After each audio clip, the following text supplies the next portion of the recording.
My channel. Forgive me if I look a little odd. This is kind of impromptu, but I was watching an interesting interview on a podcaster. His name is Buck Angel. Not podcaster, excuse me, on YouTube.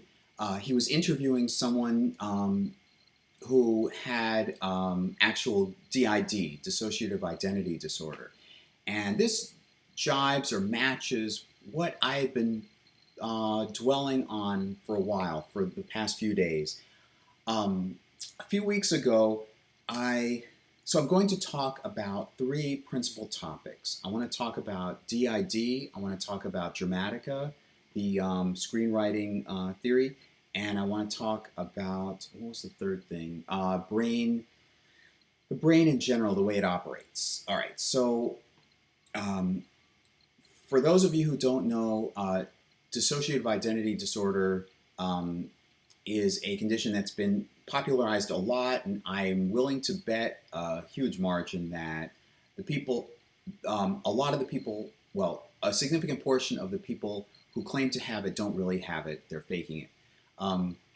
As I understand it, dissociative identity disorder is a condition that begins in birth, or basically not birth, but early, very early toddler age, very, very early age.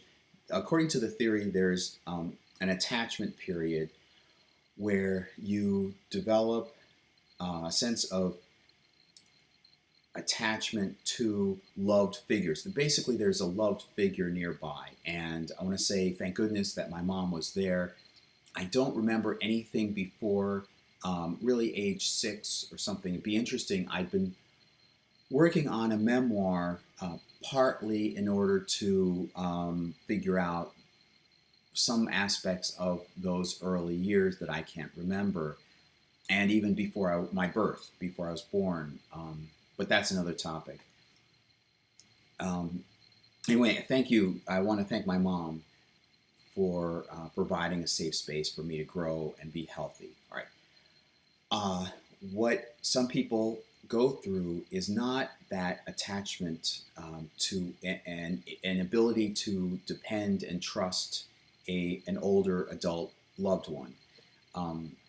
So they experience trauma, and it's said that there are three, really, I think there are four. There's fight or flight. When you experience a traumatic experience, there's fight. You fight against the source of the trauma or the source of the conflict. There's fight. There's flight. In other words, you run away.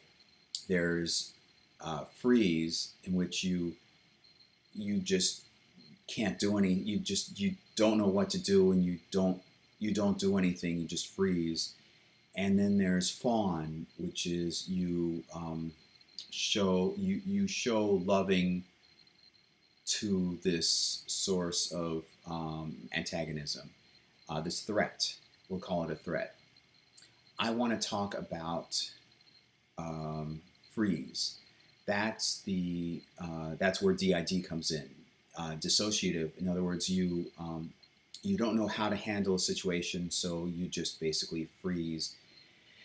And I'd like to learn more about this early stage. I've heard about ego states. I'd like to learn more about that. But apparently, at birth, or as the mind is very, very young, there are ego states. And then, according to this theory, as one grows older, the ego states merge into a personality. But with dissociative identity disorder, they don't merge in a healthy way, I'll say that. So you develop, or one develops, separate personalities. And there's the person that was interviewed on the Buck Angel YouTube channel said, who has DID apparently, said there's no primary personality over the other personalities. There are just several, it's a collection of personalities. which can be very, very awkward, extremely awkward. And I'm thank goodness I don't have it myself. But um, that's what fascinated me. All right.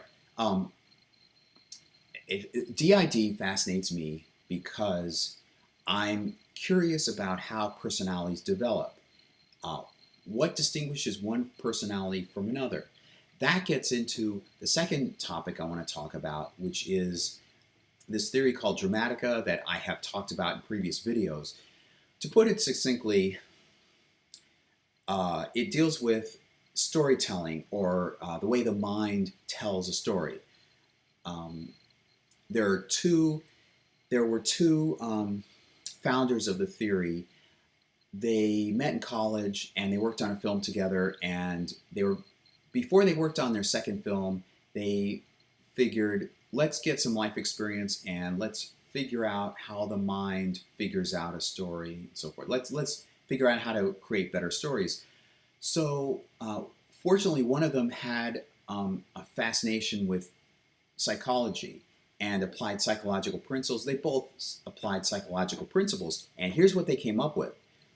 That when you watch a film, I'll just take a film, it could be any narrative, but a fully told story has 4 different perspectives. So there are 4 different perspectives. There are 4 different so-called arcs, what they call through lines, running in parallel through the story. And it's really the brain examining a conflict. It's a dilemma from 4 different perspectives. You have 2 physical and 2 mental. In fact, when they began this, they called one universe and the other mind. Universe is about a conflict where you're stuck in a certain state, or the nature of the problem is that there's something stuck in a certain physical state. And mind is the exact same thing, only it's a mental state. So then perpendicular, well, not exactly paired with the universe, is a type of conflict that's dynamic. It involves, the nature of the conflict involves something occurring or evolving or journeying. The nature of the problem is that something is moving along in physical space. And its counterpart in the mind is psychology. It's the nature of a conflict is something moving along, shifting in the mental realm. So when you get all done, you have diagonally, if you describe it as a chart, one is universe, diagonally from that is mind. So those are the 2 types of conflict that involve something stuck, either in universe, which is physics, or physical, or mind, which is the nature of something stuck in a mental state. Those are the 2 states. Now, the 2 processes are physics, which is right next to universe, and that's where something is physical. The nature of the conflict is something physical that is changing, and it's dynamic. It's a process. And you can probably guess that psychology would be the one comparable to mind. So you have 2 states diagonal and 2 processes diagonal. And in a fully told story, you have all 4. There's a kind of a central theme revolving around a conflict, but you experience 4 different conflicts, one in each of the 4 through lines or arcs. And during the course of the story, these 4 run in parallel and become explored. There's a journey in each one, so that by the end of the story, the mind itself has gone through a journey through each of the 4, and that's why you have that realization as an audience, because your mind, you may not be conscious of it, but your mind, sometimes you are conscious of it, your mind is exploring each of the 4 from 4 different perspectives, and that's because within universe there are four further types of conflict: doing, obtaining, learning, and understanding. And in mind, it's there are 4 different specific types of conflict underneath each: universe, mind, physics, and psychology. Under psychology, for example, the conflicts are transformation or becoming, being, which would be like playing a role, conceiving an idea, or conceptualizing. In other words, conceptualizing an entire plan or developing an entire more involved, more complex aspect rather than just conceiving an idea. There's a whole lot more to the theory, but that's it. So by the end of the story, you will have explored this central thematic conflict from 4 different perspectives, and that's why you get a sense of a message or a theme, an author's point of view, what the author's trying to argue at the end of the story. Is you've explored it from all different points of view, and then each of those points of view has been explored from still other 4 points of view, and still other 4 points of view, so forth. So it's like a culmination. All right.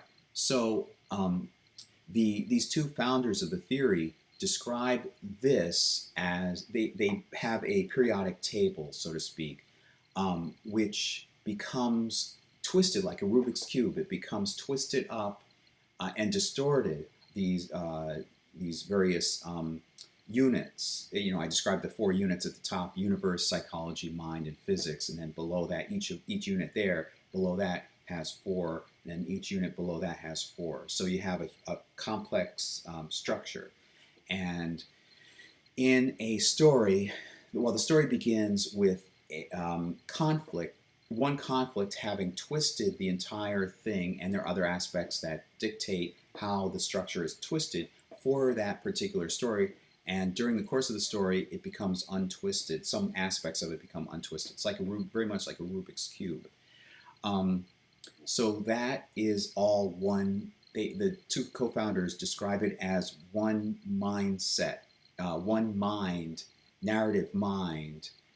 It's like if a movie were to have a personality, the personality is described or made up by this a particular twisting of this structure. It's sort of like a formula. Like if you twist it up in a certain way, this configuration of the model is really the underlying model, the underlying theme behind this story. It's just the story itself is just dressed up. It takes the model and just the mind takes this model.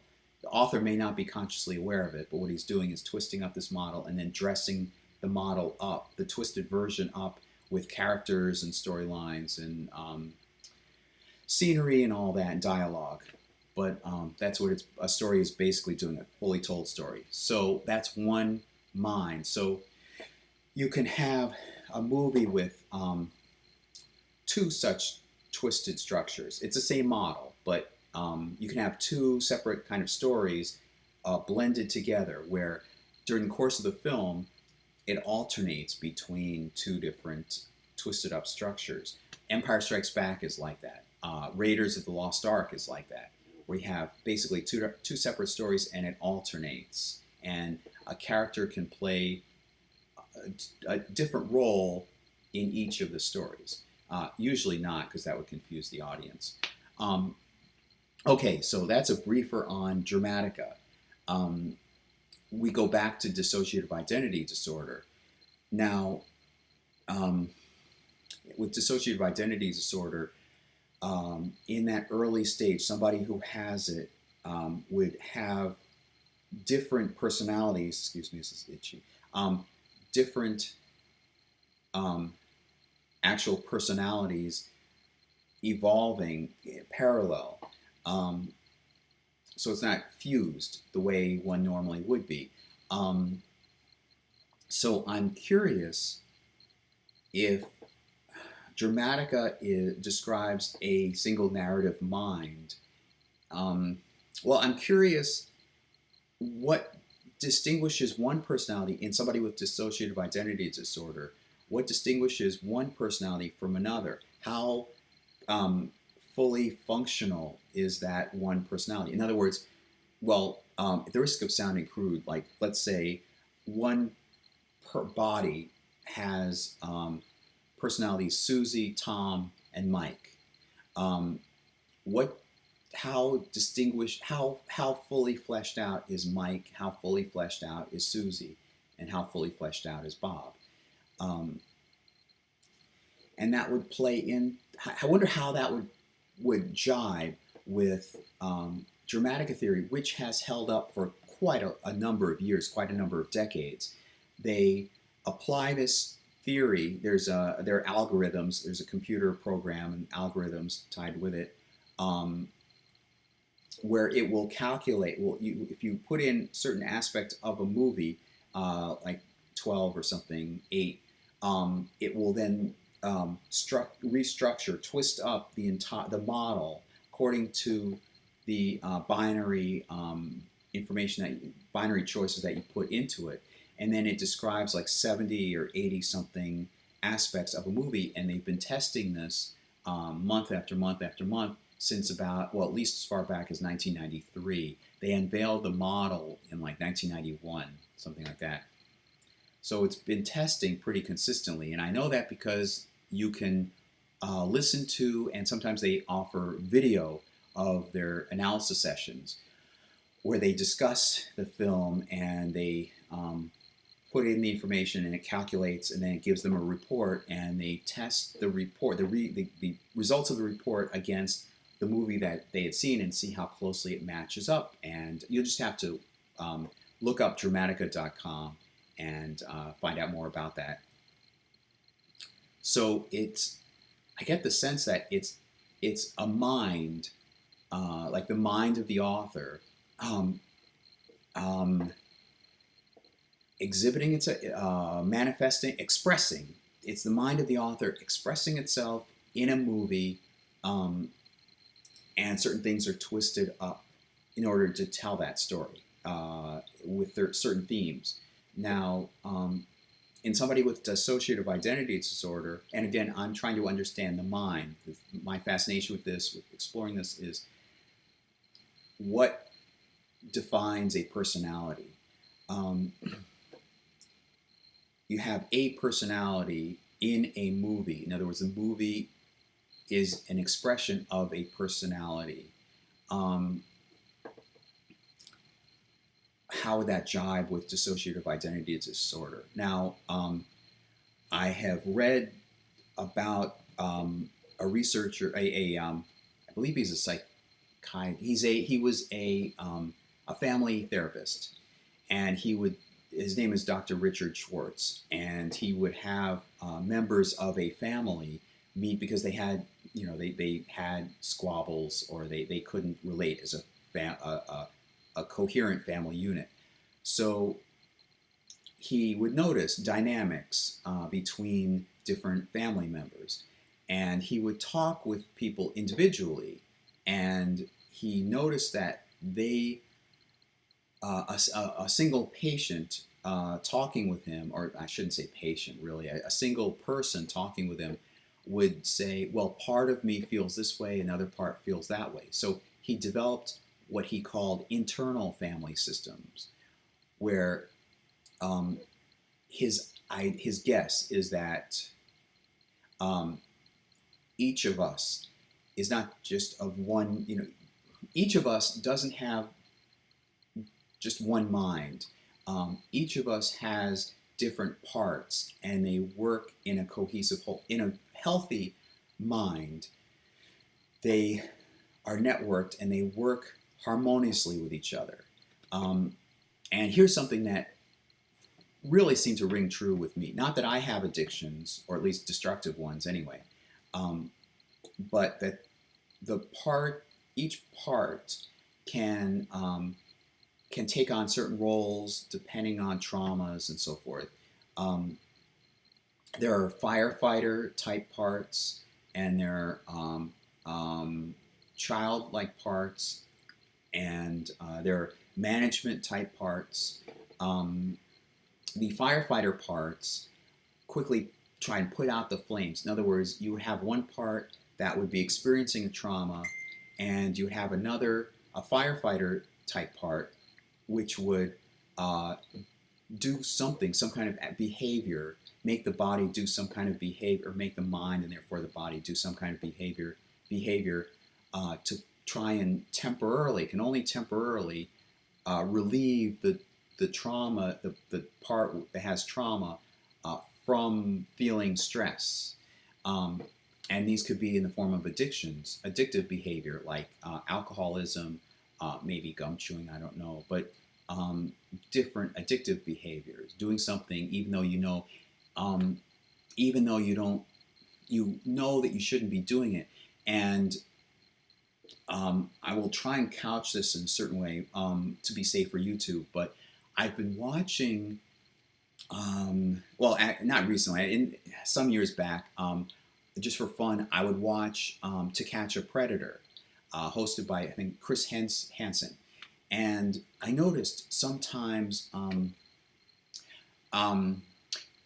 men who wanted to take advantage of younger kids, I'll just put it that way, would go into the home, make an arrangement with the young kid, knowing it wasn't really a young kid, it was really an imposter playing the role of a young kid. It was entrapment in order to entrap the predator. So the predator would come in, and then Chris Hansen would come out and say, "Why did you do it? You know what was wrong," and so forth. And it's interesting. Sometimes I would hear the person say, "I know it was wrong. I should not have done it. I was questioning whether I should do it, even up to the moment when I left. And on the drive over, I was wondering, should I really be here," and so forth. Well, then why did you do it? And this concept about addictive behavior, and one part doing something even though another part believes it's you shouldn't be doing it, that makes sense in terms of internal family systems. I just noticed, sorry, I was shaving for this and came out a little red, but anyway, one part would be like the more ethical part, saying, I'm going to get caught, just for personal safety, I'm going to get caught. Maybe not necessarily thinking in terms of ethics, but simply thinking I could get caught for doing this. But another part, I'm thinking according to this theory, another part would really want the experience anyway, to take advantage of this child anyway. So the one that really wants to take advantage of the child dominates over the one who's questioning, wondering if, for personal safety, whether he would be caught or not. And another other examples, when you don't want to eat, you're going on a diet, or you're trying to lose weight or something, and yet you succumb to eating, or when under stress you start binge eating and so forth. Why are you doing it if you are aware that this would add on pounds, or this would deter your efforts at losing weight? I think this idea of different parts, in the mind being broken up into different parts, makes a lot of sense. So I'm wondering about that in terms of dissociative identity disorder. What is an ego state in toddler age? What determines the personality that then develops in somebody with DID? And I know from what I've learned, the personality that develops could be a reaction to the trauma. In other words, a personality that could develop could be someone that could have been able to fight off the thing that caused the trauma. I could see that. But does each personality, here we go, does each personality have its own parts? According to the Dr. Schwartz, the internal family systems model, or is it that the parts are not in harmony with each other? So there's that. And I've also been learning more about the brain, the physical brain. I don't necessarily believe in a soul. And that's what fascinated me about, what promulgated me to learn more about the brain, the way it works, different lobes of the brain. There, in that Buck Angel interview I just watched, there was mention, and I've heard this before, there was mention that there was a study done in Germany, I believe it was Germany, where they scanned and found that people with DID, more authentic seeming people with DID, the electrical, they were monitoring the operations of the brain, and the operations of the brain would shift when the personality would shift from one personality would shift to another. They did not find that in the other group that they were studying of people faking it or acting it or pretending to have DID. That's promising. It's really promising. As an adjunct to that, perhaps as a separate video, I know about Dr. Michael Persinger and his research. He had developed, or his group had developed, a God helmet, what's nicknamed a God helmet, where if you stimulate certain parts of the brain, and I think the temporal lobe is one of them. There's another part, if you stimulate it, it creates a feeling, a sensation of an entity beyond yourself. There's an interesting book I have, it's a pretty thick book, called Superstition. Pretty thick book, a small title, short title. And its primary topic is about ayahuasca, or the, I think it's a molecule, DMT, and DMT is short for some long scientific name, dimeth or something or other, long polymerase or something. It's a long name, DMT. It's and for example, it's found in ayahuasca, and he describes the same effects as with this God helmet, where sometimes there are stick figures that some people have experienced seeing stick figures. There's a sensation of figures or entities trying to impart important information to you. There's some sense of communication. There's some sense of an entity beyond yourself, and that's fascinating. I think it's a temporal lobe and something else. When stimulated, certain areas of those lobes, when stimulated, creates this effect.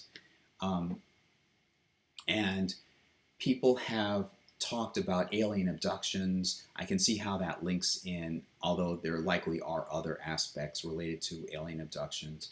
The concept of the soul.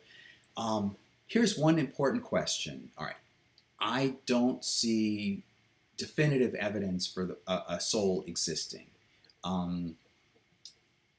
But the concept of the soul goes way, way, way, way back. I know Plato believed in the soul, and the fact that soul is divided into segments. And I know in Kabbalah, which is the Jewish collection of special knowledge, some call it mysticism. I don't like to use the term mysticism because it has so many connotations. The word mysticism has so many connotations. Basically, Kabbalah is a collection of writings that talk about the nature of the universe in a metaphysical manner, like a metaphysical aspect of the universe and of deity. Probably the best way of describing Kabbalah. And it, in some sense, has evolved. The knowledge has evolved. Not evolved, or at least different people have talked about it in different ways, explain the meanings of the texts in different ways. over the centuries. But it too has a concept, different parts of the soul. And if you look in the Hebrew Bible, there are different terms for the soul. Those terms being used in Kabbalah. So anyway, I don't see evidence of I don't see evidence of a soul. However, I am aware that there are experiences, near-death experiences people have had where they will say, "Oh, well, I floated out of my body, and I saw." They would report conversations between doctors outside the room, or down the hall, or in the floor upstairs, or a shoe on a rooftop. They would say, "There's a red shoe on a rooftop," and so forth. I'd like to learn more about those experiences, the veracity of those experiences. Beyond that, I don't see evidence for a soul. However, think about the mind. You have a machine, the brain. We know that exists, and I suppose on a crude level, it's uniform for everybody. There's certain experiences that modify or condition the brain, the way the brain reacts to things, so that you have distinctly separate personalities. So I would have a separate personality from my friend Tom. We have had different experiences growing up. This also gets into the idea of the MBTI, the 16 personality types. How fundamental are those personality types? I'm willing to question it. I really want to see more definitive evidence that those are fundamental. How endemic, how ingrained are these different 16 types in the way the brain works? I know that I have not taken a Myers-Briggs. I forget what the TI stands for. Myers-Briggs MBTI personality test. I just simply looked at the 16 types, and this one that's ENFP, extrovert, intuition, feeling, perception, described me most. Very creative. They enjoy working. They get off on working with other people rather than working alone necessarily, but they are the most introspective of the extroverts, which describes me. I can seem introverted, but I enjoy people's company, and I get off on being with other people and interacting. So I think I'm an extrovert that can seem introverted. Very creative, very expressive, loves abstract ideas, loves conceptual ideas and dealing with conceptual ideas, expressions. They would make great diplomats and great storytellers and so forth. That describes me to a T. Out of the 16, that stuck right out there. So that's interesting that was so not on the nose, but that struck a chord so well without even having to take the test. But what is fundamental about those 16 personalities? Are those 16 personalities fundamental to the workings of the brain? What would you have to do to modify the brain to switch from one personality type to another, if those indeed are the fundamental, like the periodic table, the fundamental types of personalities? And in someone with DID, are the separate personalities distinctive and self-existing enough, fully formed enough, so that you could switch from one personality that has this type to one personality that has this type?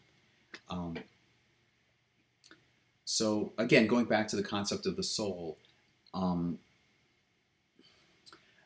if you think purely mechanically um, and physically, the brain is a structure that has electrical circuits um, and neurochemical reactions and neurotransmitters and so forth.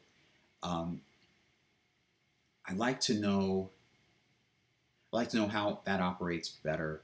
Um, and going back to the thing with the God helmet, this concept of the other, um, that could be our early evidence, our how we as a species developed religion way back, and I guess you couldn't even perhaps you couldn't even call it religion to begin with.